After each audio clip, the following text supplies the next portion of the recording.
So I'll do step one. Step one is coming across.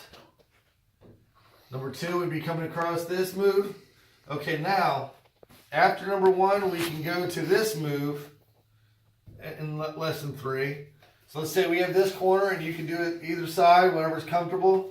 I can come up after I'm down here, getting a gas move. I call it a gas move because it's easier to move your squeegee on the glass when you've got water and you're going straight.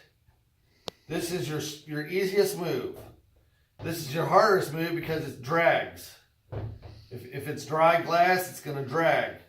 For us to come from here to there, I can come up more of a straight. So I'm coming up straight, okay?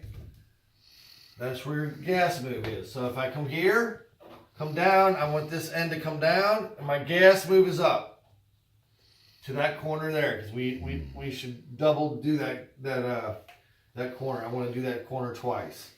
So again, our move here this is the first one that we learned.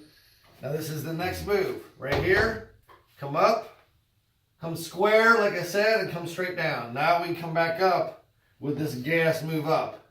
Okay? Gas move up, and then you can drop it. That's how you come back up and get your trailing water.